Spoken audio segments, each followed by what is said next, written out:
customer recognized him as the best welder of all their suppliers in the area.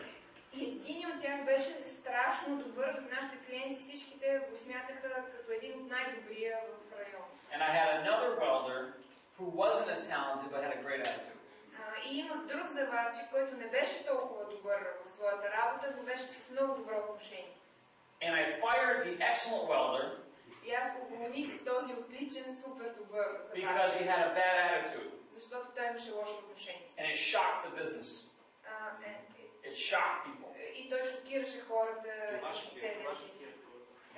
The reason it shocked people причината, поради която те се шокираха, is because he was the very first employee for the business we bought, for the previous business.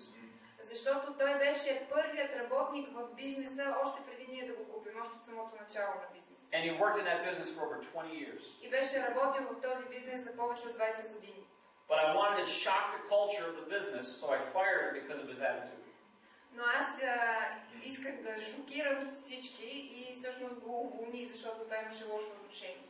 So it's very, very important to have the right character and the right attitude on your team. Затова е изключително важно да имаш точния и правилен характер и правилното отношение в екипа. I will always settle for somebody who's not as smart. Аз винаги бих заложил на някой, който не е толкова умен, but has a great attitude. но има добро, правилно отношение. Because you can't teach attitude and personality. Защото ти не можеш да научиш някой на правилното So отношение. let's take a step back. Така, нека се върнем една стъпка назад. Because that was a really soft subject. Защото това беше наистина много мека тема. Let's talk about when you have your business plan and how you identify what management personnel you have to hire. Нека да говорим малко за това, когато ти имаш бизнес план, как да определиш какви точно кадри ти трябват, за да го изпълниш. When you have your vision, I'm going to write on the board. When you have your vision, когато имаш виждането, своето виждане вече. Happy. Това е Пепи. You're looking man. Happy man. Positive person. I'm going to pretend I'm a professor now. Сега ще правя на преподавател. When you have your vision and you have your strategy, когато имаш своето виждане и своята стратегия, one of the most critical things you can define are the core values of your business. Едно от най-съществените неща, които трябва да определите, са вашите ключови ценности за вашия бизнес. Does anybody know what core values are? Някой знае ли какви са тези ключови и най-важни ценности? Vision. It's not a vision. Това не е виждането. A vision is the overall direction you want to take your business. Виждането е посоката като цяло, в която искате да водите своя бизнес. Vision is a very high-level direction for your business. Виждането е една най-основна и на най-високо ниво посока на вашия бизнес. Integrity. What? Integrity might be one. Integrity could be a core value, that's correct. Почтеността, например, може да бъде такава ключова ценност. Даже ще го запиша това, почтеност. Trust. Да, доверие. Accuracy. Accuracy could be, oh, okay. Добре, щом казах. What's that? Loyalty? Okay. Добре, лояло. Excellence. Core е сърцевина на нещо, а value са ценности. Тоест, това са най-важните ценности, които... Трудолюбие. Ценностна система се превежда. Трудолюбие. Как е трудолюбие? You're talking to me about marriage?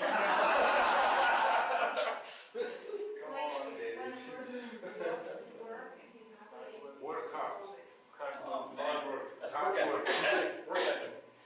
Той го кръсти работна етика. If you can ever find somebody who loves work, let me know. Някога намерите някой, който обича да работи, просто ми кажете. Now the meaning of the word is work hard. Work hard. Yeah, that's fine. Добре, Leave it to a lawyer to really hone in on what the words mean. Оставете адвокатите да кажат точно какво означава това. И затова той го поправи да работим сериозно. Добре. Responsibility. Someone who takes responsibility. Отговорност, някой, който поема отговорност.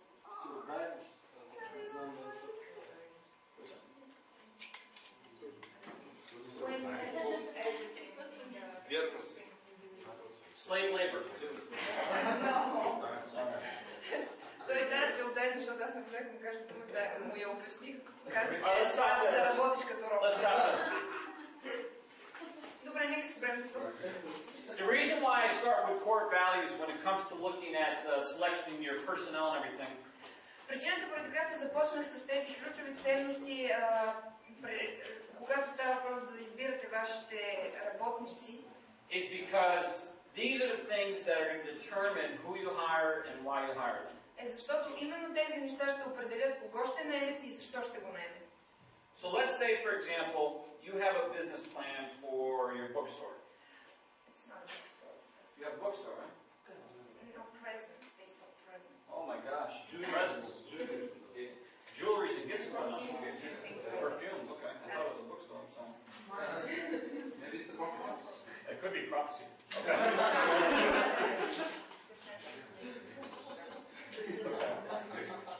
Let's say you have a business plan for a gift shop. Да речем, че имате бизнес план за магазин за подаръци. And your strategy defines what you're going to do in that gift shop. Okay? И вашата стратегия определя какво ще правите в този магазин. So let's say you have a very big business. Да кажем, че имате много голям бизнес. What's your name? Как се казва? Лидия. Лидия.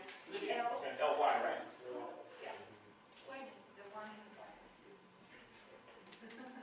Lydia is the chief. Да кажем, че Лидия е шефа. Okay? And you have a business plan because you have a retail business, right? И вие си имате бизнес план, вие сте компания за препродаване или фирма за So препродаване. after you put your sales plan together and after you put a marketing plan and everything, Така че след като вие си направите вашия план за продажби, вашия маркетинг план и така нататък, you're going to need to hire certain people. вие ще трябва да наемете определени хора. And let's say you're a huge business. И да кажем, че вашият бизнес е наистина голям. Finance. And let's say that the 4 departments in your business are going to be sales, И да кажем, че четирите отдела в вашия бизнес ще бъде първо продажби, purchasing, закупуване, inventory control, контрол на инвентара and finance. и финанси. You can call this materials maybe. Или бихме могли да го наречем материали. So sales is responsible for selling product on the floor, interfacing with the customer.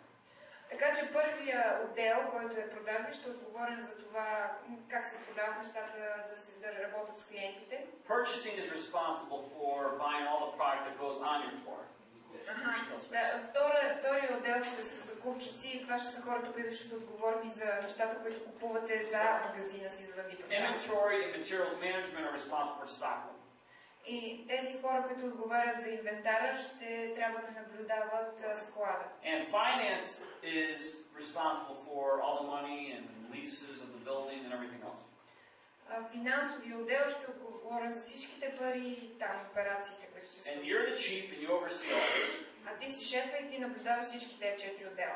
So you always start at top like we did the other day. Така with че the vision. винаги започваме тук отгоре, както говорихме онзи ден с виждането. Your vision is to be the biggest gift shop in Sofia. Да речем, че вашето виждане е да сте най-големия магазин за подаръци в Свищов. Who uses 10% of their profits to give to ministry.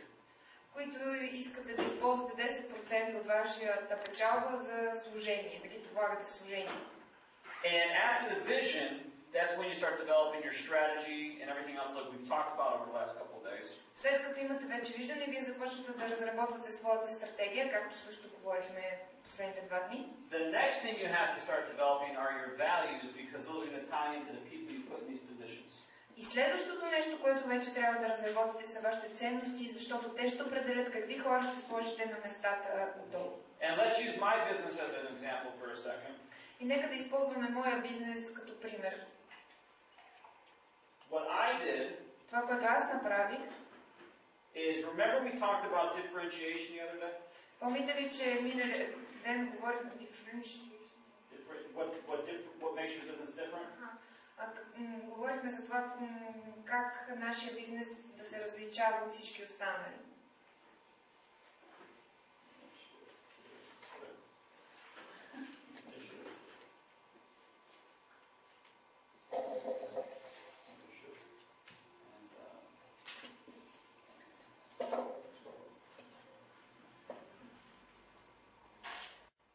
said my vision for my business, I'm going to go back to yours in a second, Аз казах, че моето виждане за моя бизнес, ще се върнем към вашия след малко, is to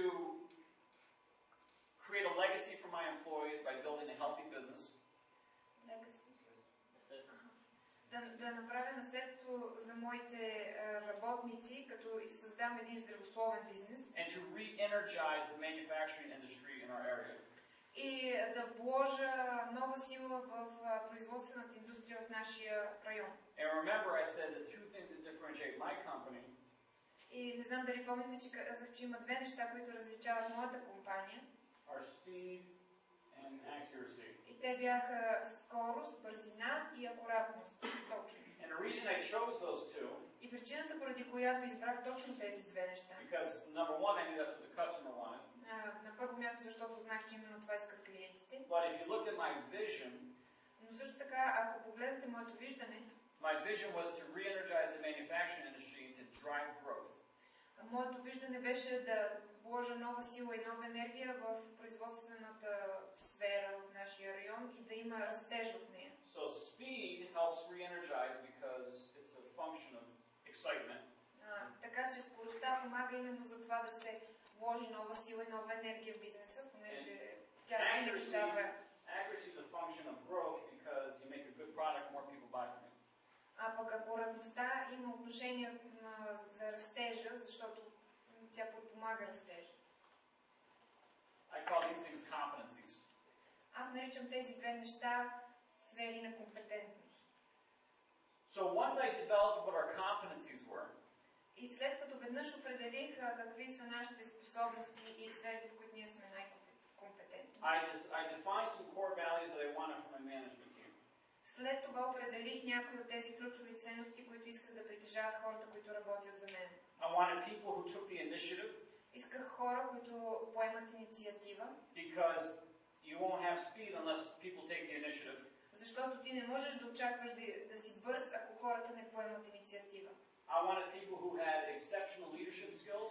Аз исках да имам хора, които имат ясно изявени лидерски способности. Because they could lead and discipline people to ensure that we have accuracy. Защото те биха могли да водят и да управляват хората така, че те да са акуратни в това, което правят. And I wanted people who were teachable. И исках хора, които да са ученолюбиви. Who had a learning attitude. Които имат отношение на ученик, т.е. готови са да се учат постоянно. Because they can always improve those two things. Защото те винаги могат да подобряват както бързината, така и акуратността. So when I sat down and determined what managers I had to hire for my business, така че когато аз трябваше да седна и да определя какви именно директори или служители трябваше да наема за своя бизнес, these three core values were essential in each position. Тези три ключови ценности бяха особено важни за всяка една от позициите.